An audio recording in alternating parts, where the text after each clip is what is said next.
The seat of Benalong is home to Australia's largest Armenian population, with more than 8,000 voters of that heritage. Now, the group is increasingly frustrated at the moment, reportedly, with the Labor government and its supposed failure to recognise the Armenian Genocide. It believes it could sway the vote here. Joining me now to discuss this very important topic is Michael Kolokossian, Executive Director of the Armenian National Committee of Australia. Michael, thanks for your time.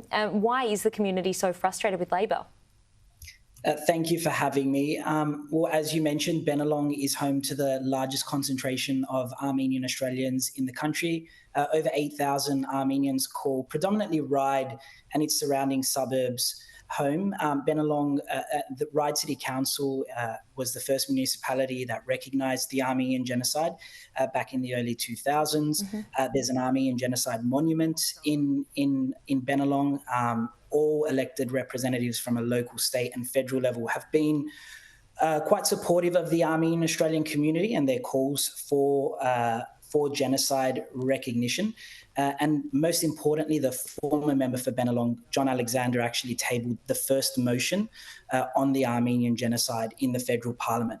So when you have a swing seat like Benalong and a large Armenian Australian community where even a few hundred votes could tip the balance, there is an expectation at an election time that on the 110th anniversary of the Armenian Genocide, that the Prime Minister, or for that matter, the opposition leader, would use the words Armenian Genocide in their statement, which was delivered to our community only a week ago on the 24th of April.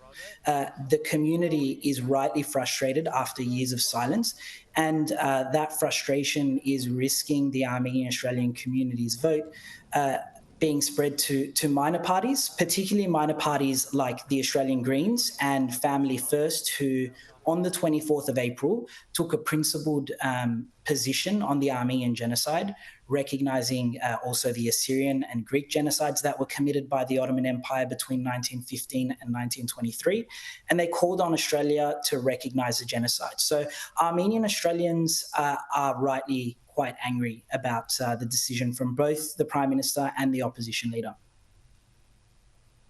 Okay, so you haven't mixed your words there. I mean, the coalition obviously wants to flip this seat. That's what we've heard a lot. It's a swing seat here, and it's a target for them as well.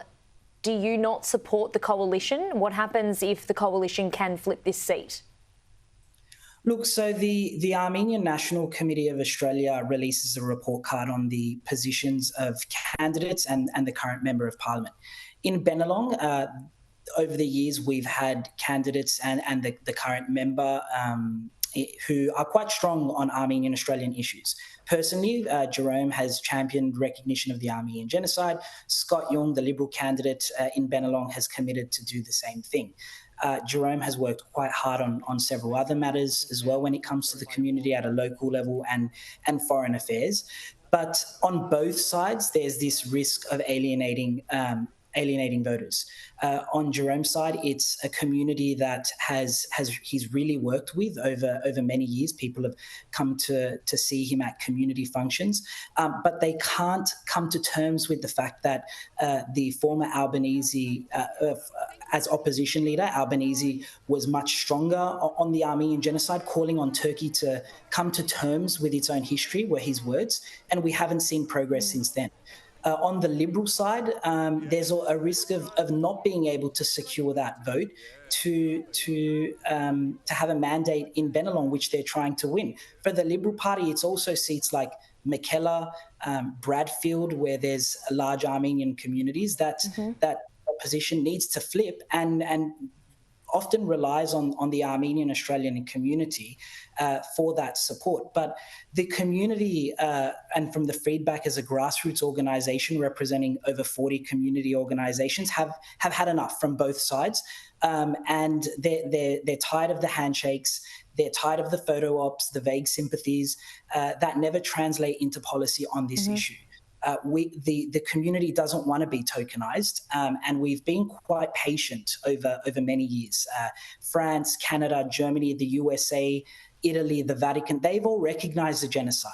We are still waiting here in Australia for that history to be acknowledged, for our government to acknowledge the pain of the descendants of genocide survivors.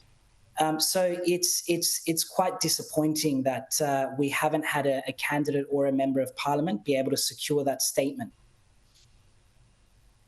Okay, Michael, we have run out of time. We'll leave it there. Thank you for coming on, though. A really important discussion. Thank you for sharing your views. Thank you very much for having me.